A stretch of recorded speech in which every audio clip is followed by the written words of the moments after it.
two people are talking together. So what are you going to do this weekend, holiday weekend and all? Well, we're going to have a family picnic, go down to the beach, maybe play a little basketball. And we're going to go to church. Church? You're going to church? Yes. Where are you going? Well, I'm going over to Loma Linda. Loma Linda? What are you going over there for?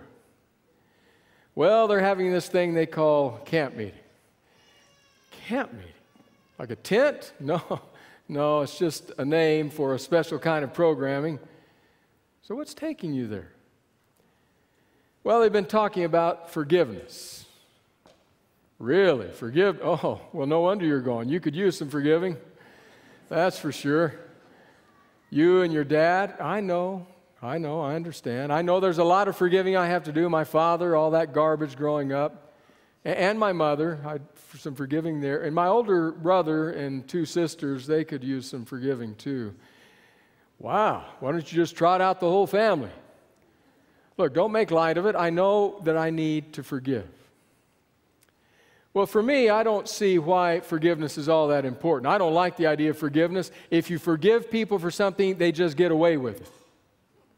Well, not necessarily. They've been talking about that at camp meeting. You can be honest, you can be upfront, you can be candid with your feelings, and still come to a point of forgiving. Is that so? Yeah. Well, even if that happened to be true, there's one other thing I don't understand about forgiveness, and that is this. What's it all leading to? What's the point of it? What's the purpose of it in the end? Now, if you happen to be eavesdropping on that conversation, if you're anything like me, when he comes to that last question, you think, yeah, that's a good question. I've wondered the same thing. What is the point? What is the end, the destination toward which forgiveness leads us? Well, I wondered that, and so I went to the place where you can get every answer, Google, and I typed in on my computer, why should I forgive? And I was struck by the number of different sites and answers that came up. I started to read through them. I read a variety of different things in my search for the reason, the purpose, the end toward which forgiveness is moving. I read, you have to forgive because forgiveness heals you. I read, you have to forgive because if you don't forgive, you just become a negative person. I also read, you have to forgive because one day you will need forgiveness and turnabout is fair play.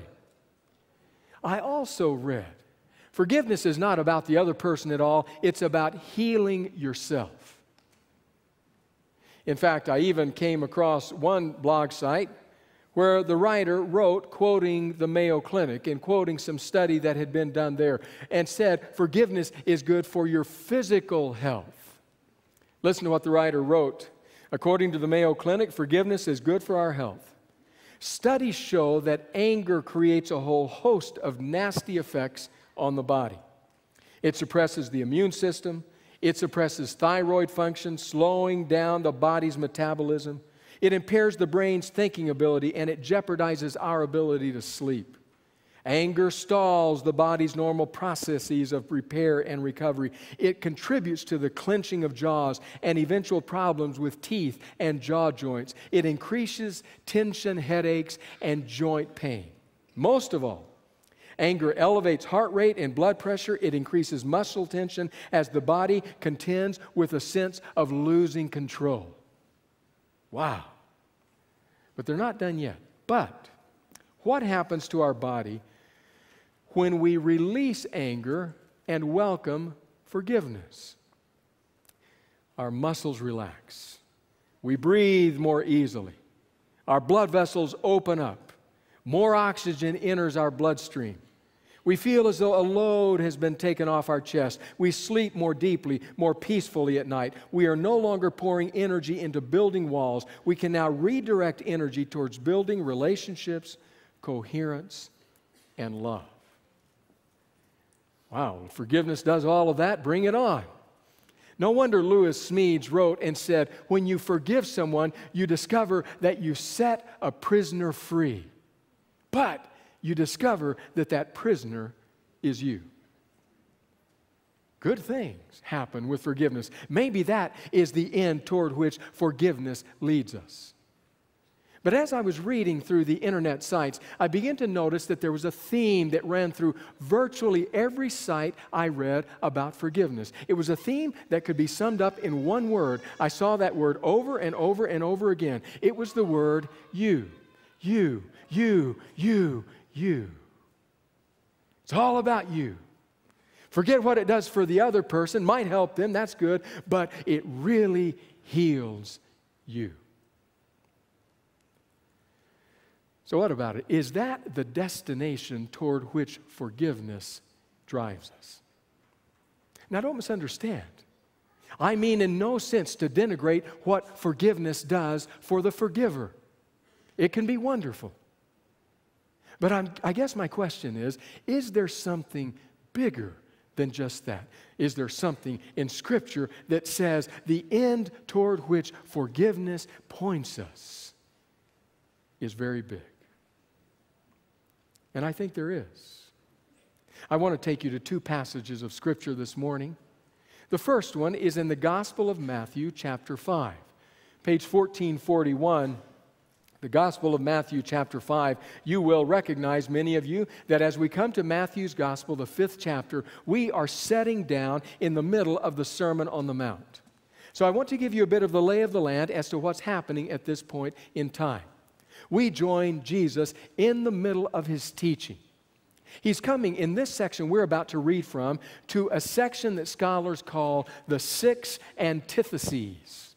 The 6 antitheses. They call it that because Jesus makes two statements 6 times, laying them side by side. You have heard that it was said, but I say to you. 6 times, you have heard that it was said, but I say to you. He is taking control and saying, I'm going to point you in the direction of the heart, as the heart being the deepest place that God wants to reach, wants you to live from the heart level. He takes some of the outward rules and regulations of his day, even some from the law of God, and said, it is not enough just to outwardly behave in that manner. It is a matter of what happens in the heart. The section we're going to read from comes in the first antitheses, where Jesus is in the process of saying, it is not enough just to refrain from murder. That's not sufficient. Actually, it has to do with what you do in your heart in terms of revenge and anger. That's where the Spirit of God wants to touch your life. Well, it's right as he's talking about that. Matthew chapter 5, he says this, beginning in verse 23.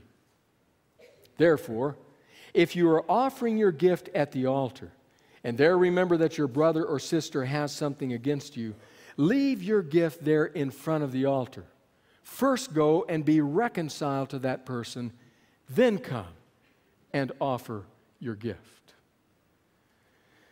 Even, says Jesus, if you are in the middle of worship, and you remember at that point in time that there has been a friendship fracture. This is what you are to do, says Jesus. Using the words of Fred Craddock, he says, you are to leave before the benediction. Go out, find that person, set things right. In fact, if you notice the precise wording of Jesus' statement, it is very illuminating because Jesus says, go find that person and be reconciled. Reconciled. That's a word that will appear and reappear in the biblical narrative. It is a word that dominates the thinking about God and human beings in each other. In fact, it is a word that is so important that I would suggest to you this morning that the end, the goal, the destination toward which forgiveness moves us is reconciliation. In fact, think about this. Go all the way back to the very beginning, the dawn of the biblical story. There you find Adam and Eve going through that experience we call the fall. As soon as they have that experience, you begin to see that broken relationships have been the result. They've been both cause and result. And you see it in the way they speak, the way they act. As soon as the fall happens, Adam and Eve want to hide because now they feel shame. They cannot be open in their relationship with God any longer. There's something broken about that relationship now. God calls Adam, "Where are you?" "I'm hiding." "Why?" "I was afraid." Fear is born. "Adam, what have you done?" "Well, the woman you gave me, by the way, caused me." Blame is born. "Eve, what do you have to say?" "Well, the serpent that you made." Blame. Somebody caught me between the two services and said, when God faced them, He said, Adam, He blamed Eve. When He said Eve, she blamed the serpent. When He turned to the serpent didn't have a leg to stand on. Blame, shame, anger, fear. Broken relationships. But beginning at that very moment in time and continuing to weave its way through the biblical story all the way through to Revelation is this one word, this one concept called reconciliation. Paul will pick up on that theme when he writes to the church in ancient Corinth.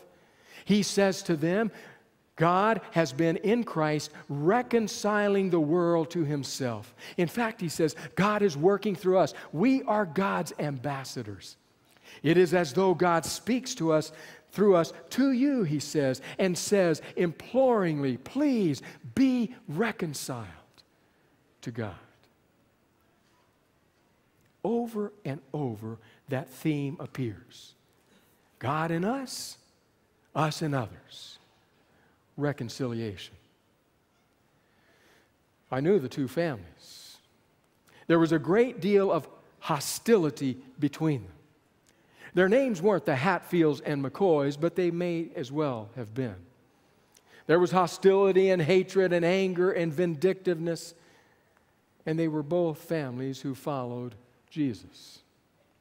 One went to this church, one went to that. At the heart of the controversy was a child who by this time was about the age of accountability, was growing up, but still, nevertheless, a child.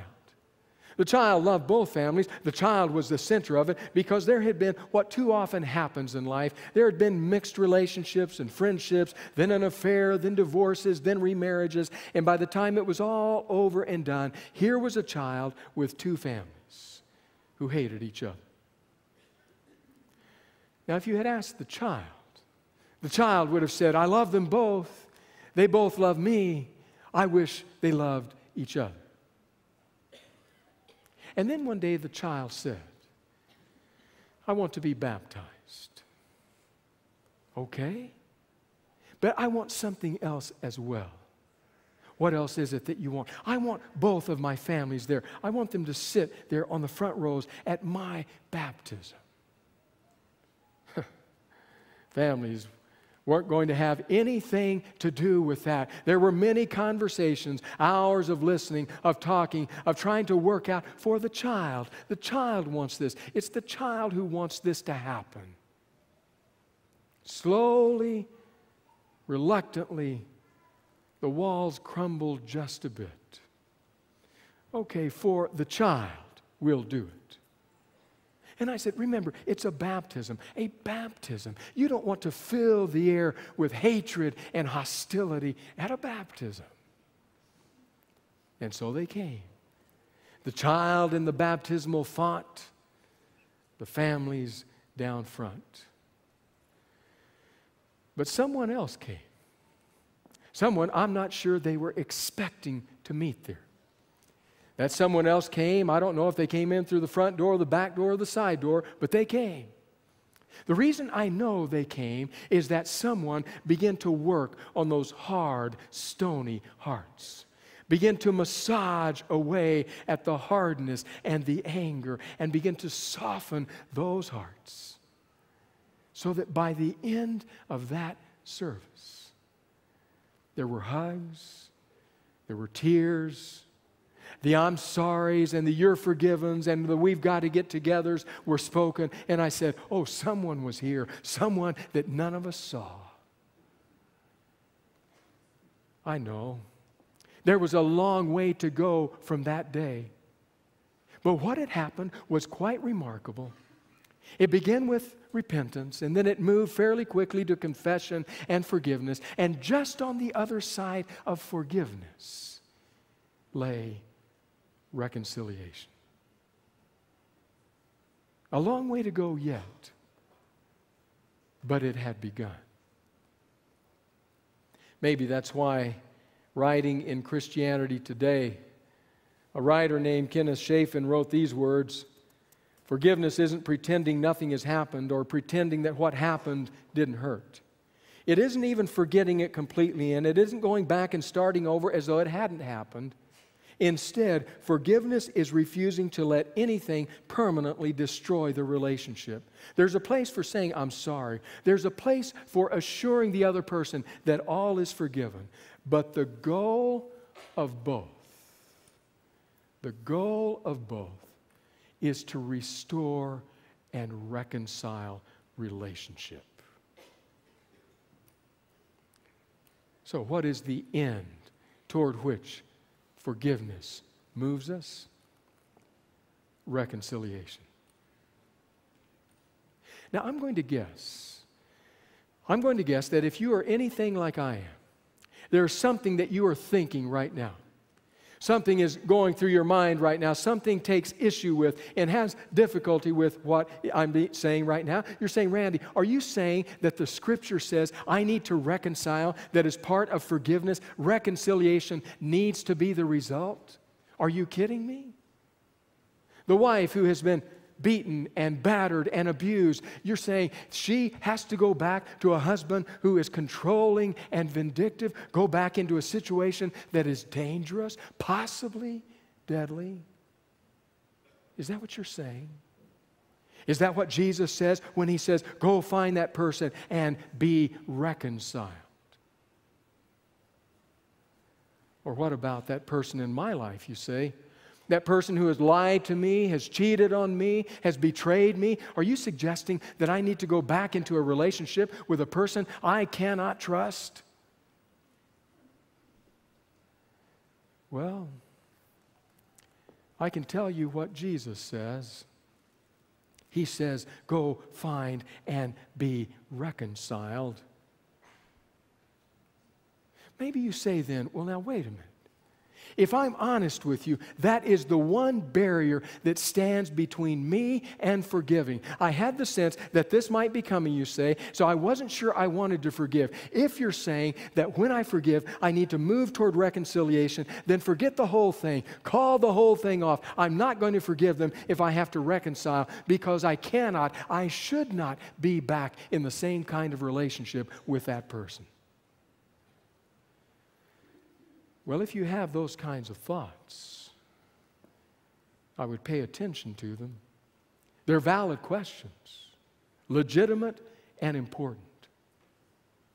But I would remind you that if we have learned anything by now through this camp meeting series, at least we ought to have learned this: that Jesus is not into cotton candy and fluffy clouds and frilly lace and make-believe and putting Band-Aids over gaping wounds and holding hands and singing Kumbaya when things are not well. Jesus is not into that. Jesus is very clear that He will call people to accountability, to honesty, to truth, to ownership of what it is that they are doing. We saw that in Matthew 18. Take the steps. Do anything you can to restore. But if it's impossible, there's time to set a limit. So what are we to make of what Jesus says in the Sermon on the Mount? Even if you're in worship, He says, and you remember that there's a relationship rupture. Leave, find the person, and reconcile. Well, I want to take you to a second passage this morning, a passage that a follower of Jesus wrote. The Apostle Paul, writing to the church in ancient Rome, Romans, the 12th chapter. Romans, the 12th chapter, has a very important statement to make. Allow me once again to set a bit of the context. First 11 chapters of Romans, deeply theological, writing about the righteousness of God. The righteousness of God that is received only by faith. By the time Paul comes to chapter 12, he now turns a corner and says, now I've been speaking to you about the righteousness, the theology of the righteousness of God. Now I'm going to turn to practical realities. And beginning in chapter 12 and onward, he begins to talk about how we live our lives as a result of God's righteousness. And he gets very specific and very particular. In fact, right here in this very chapter, the verses leading up to and including the one we will read have been very pointed. Verses 9 to 13, he gives us about 12 different directives in terms of how we are to live in the world.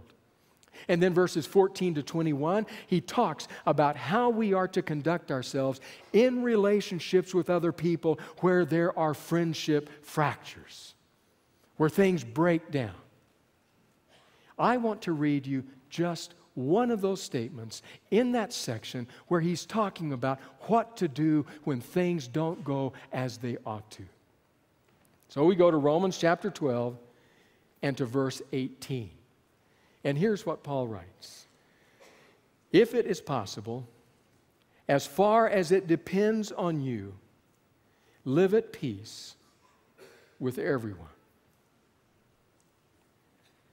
If it is possible, as far as it depends on you, live at peace with everyone. It's clear what Paul's desire is. He lays it out right there in the last phrase of that verse. He says, live at peace with everyone. Paul uses the word peace. Jesus uses the word reconciled. But they are both driving at the same reality. Live in the context of your relationships in a way that is united, that is harmonious, that is reconciled and at peace. Paul desires the very same thing Jesus lays out. But I love Paul's realism in this context. Because he not only tells us what it is that he desires, live at peace with everyone, but he precedes that with two qualifiers. Two qualifiers. First qualifier is, if it is possible. If it is possible. Paul is enough of a realist to know that the situations and realities of life in a broken world are such that it will never always be possible to live at peace with everyone in your life. Impossible. Sometimes the situation, sometimes the personalities involved, sometimes the issues at stake, there may be different reasons, but he recognizes it will not always happen. So he begins by saying, if it is possible. But even that isn't sufficient for Paul. So he adds a second qualifier. Not only does he say, if it be possible, then he says, as far as it depends on you. In other words, if something you can do can bring about harmony, if something you can do can bring about reconciliation, if something you can say can bring about healing, then do it. Another way to say it would be that Paul is saying, if there is something that stands in the way of relationship, something that stands in the way of reconciliation, then make sure that whatever that something is, it isn't you. If it is possible, as far as it depends on you, live at peace with everyone. Jesus gives us the directive and the principle, be reconciled. Paul says, yes, I agree, but let me add the qualifiers. Because we live in a real and a broken world. So what does that mean? Well, maybe it means for the woman who has been battered or beaten, it may mean that she needs to say something like this to the man who has hurt her. I cannot, indeed I will not live here anymore. I cannot trust you to be safe with me. It's impossible. I have way too much evidence.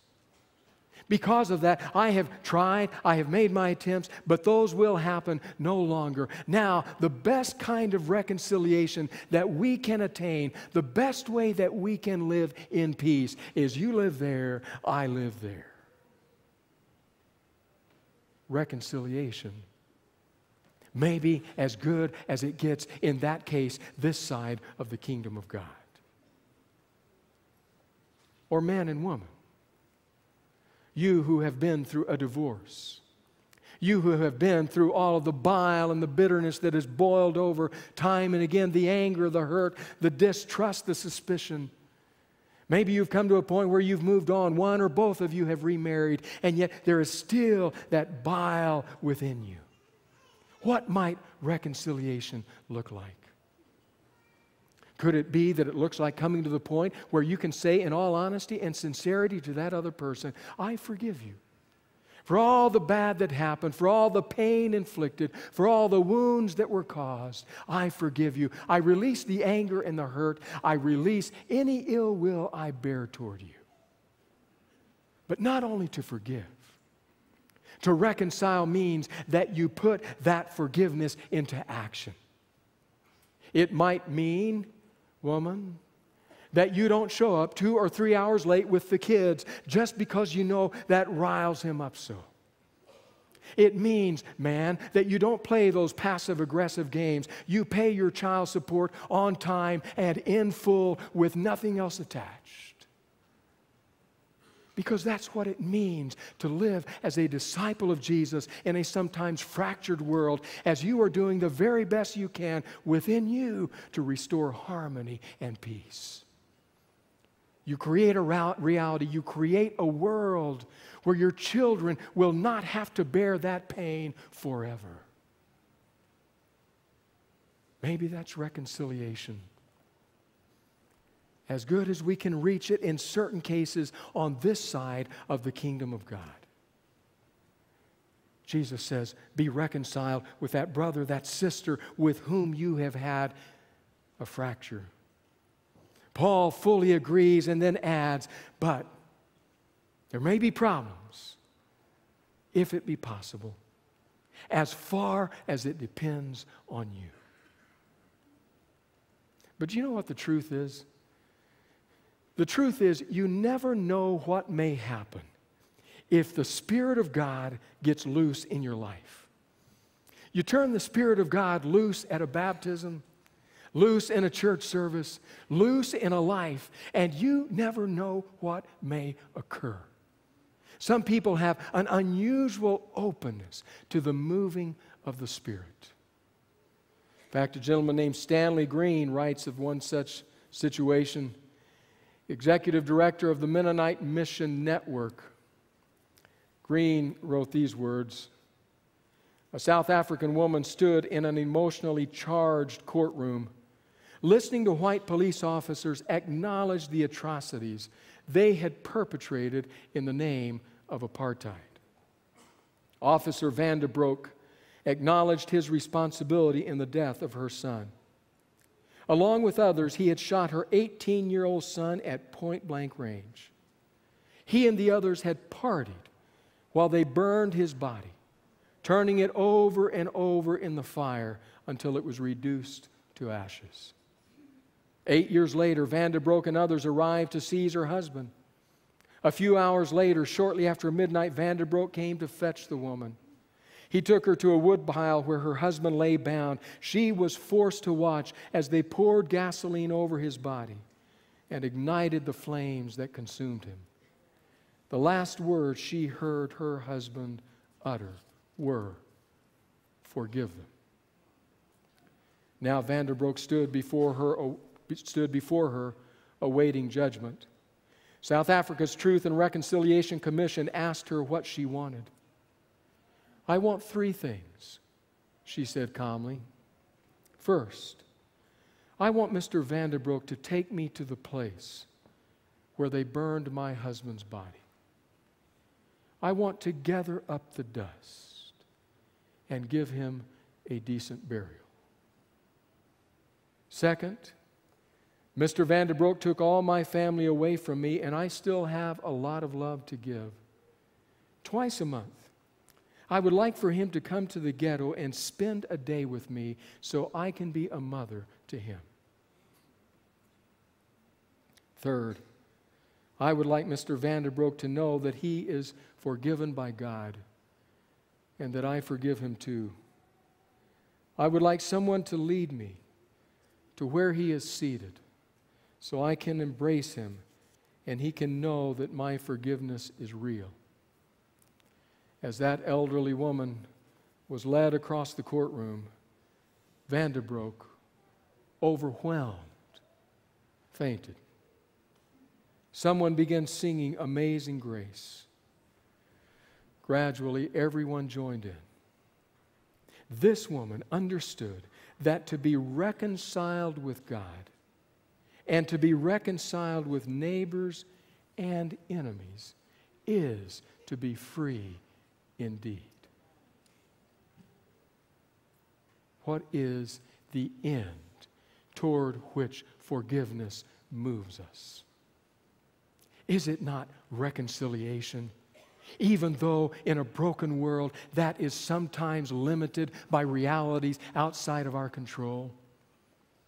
The Scripture, the Word of God, affirms that reconciliation is not only that toward which He moves us as individuals, not only us as a community, but indeed His entire creation.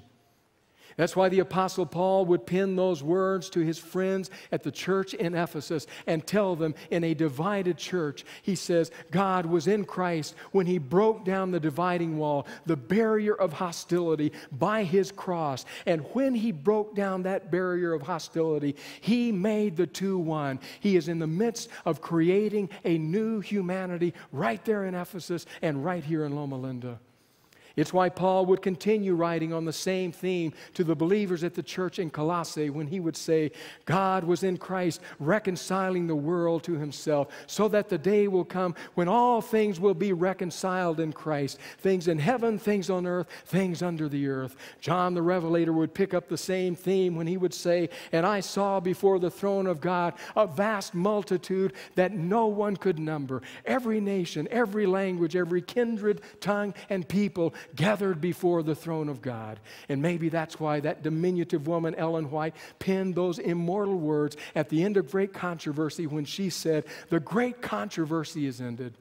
Sin and sinners are no more. One pulse of harmony beats through the vast creation. From all things, from the greatest world to the minutest atom, beats that harmonious reality. And all things, animate and inanimate, in their unshadowed beauty and perfect joy, declare that God is love. That is the end toward which forgiveness drives us. It's not to make you feel better, as good as that might be. It's not to make you function better physically, as valid as that is. It is because we serve a God who has a vision of bringing together all things in Christ under one head, bound together by love, for whom forgiveness and reconciliation is a reality. That's forgiveness lived out in reconciliation. 5 weeks ago today, we started camp meeting. And on that Sabbath, I asked you, made an invitation. I said, I'd like to ask you if you would consider, during this camp meeting series, during these 5 weeks we are together, would you consider the possibility of forgiving? Many of you responded. Some held on to the doorknob, wouldn't let anyone open that door. Others cracked the door open just to see who was out there. Others were able to swing it open more widely. But many had questions. Questions. What does it mean when I say, I forgive you? Well, we've tried to address some of those questions.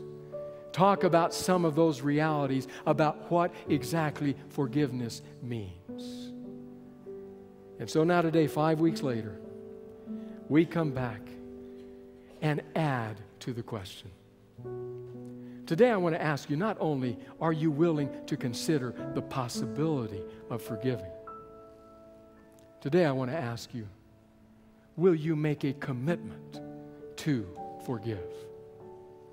A commitment that today, tomorrow, this week, sometime in the very near future, that you will find that person, seek out that individual to whom you have not been able to speak those words, and that you will speak them, or that you will write them, those 3 simple, life-changing words that lead us toward the kingdom of God. Those words, I forgive you. You've been thinking about it, praying about it. I have two situations in my life over which I have prayed repeatedly throughout this camp meeting series. By the grace of God, I have let go of the rope and stopped ringing the bell, even though it sometimes still clatters. But I've made that choice. And my question is, will you? In some cases, you will speak those words to the person. In other cases, they don't even know of your anger and hostility. But I want you to do more than just speak them in your heart if you don't speak them to them. Tell somebody else, today, I have chosen to forgive. I've made that choice. I want to forgive. So that's my question to you today at the end of this camp meeting series. Will you forgive? Could I invite you to bow your heads, to close your eyes, each and every one of you? And in the stillness, in the quiet of your own heart and soul, open yourself to God. And if you are willing to respond to Him, then in your heart say to Him, God, today I choose to forgive.